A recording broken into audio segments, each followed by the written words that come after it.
welcome to the National Critics' Choice Online News. And here at CFA 2013 conference here in Singapore, we have a co-author, Mr. Fraser Howie, who has written Rigged Capitalism, the Fragile Financial Foundations of China's Extraordinary Rise.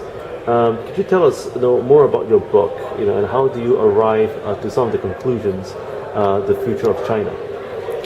We started writing the book basically to answer the basic question that how within the space of a decade did China take a completely bankrupt banking system and basically turn it around and list it to become one of the most expensive or the most valuable banks in the world.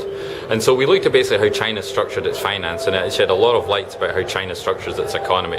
And often, sadly to say, there's been a lot of financial shenanigans and a lot of off-balance sheet work that has led to the big numbers we see in China, and that certainly doesn't tell you the whole story.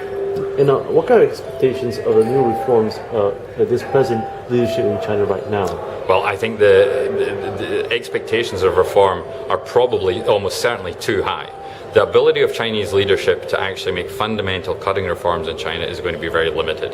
Their power base, they obviously need to consolidate their power base politically, but often when new leaders come into China, we expect great things, and they cannot deliver. Now, what can investors and also policymakers can expect realistically, about the financial reforms taking place, even military? Well, I think realistically, whatever the expectations are, divide by two.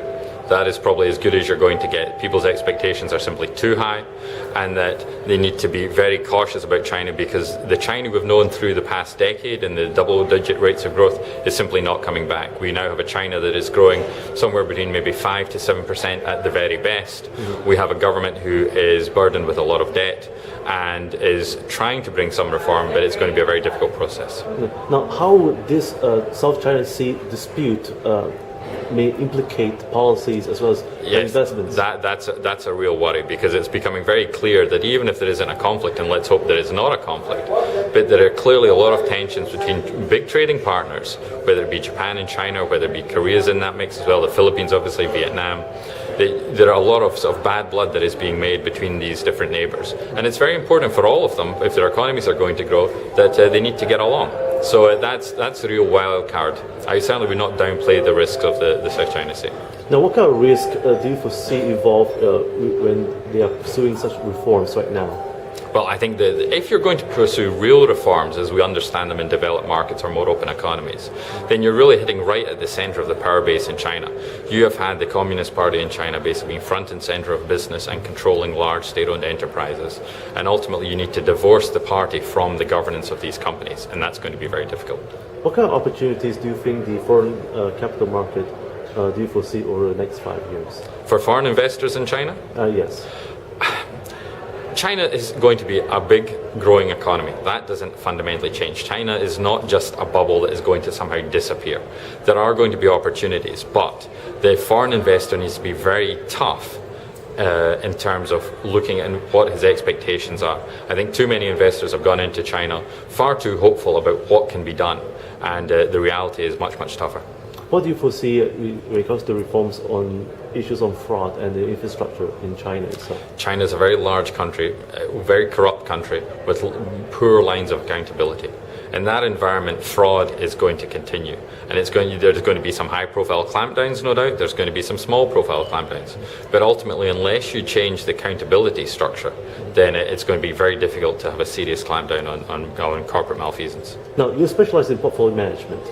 Could you tell us, advice for investors, what kind of portfolio they should look into? Well, I think the obvious thing if you're trying to invest in China is don't just be suckered in by the name. So many people have bought China Industry X, China Industry Y, simply because it says China.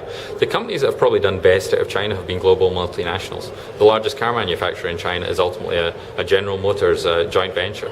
So actually I think you'll find that many of the foreign, what would seem to be European or American companies, are actually the better way to play China. So what is your own perspective, the future of China going to be for the next 5 years? China in 5 years' time will probably look pretty similar to what it looks like now. The number, you could certainly see the currency being stronger, you could see the growth number, the economy being bigger. But fundamentally, the governance structures of China, how China runs its economy, will not be that distant from what we see today. What's next for you?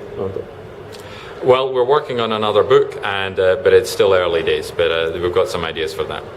How can our viewers contact you for more information in regards to this issue on investments and portfolio management? Always contact me through John Wiley Publishers. Well, once again, thank you, Mr. Fraser Howie, for joining us here at the National Business Choice. Thank you very much.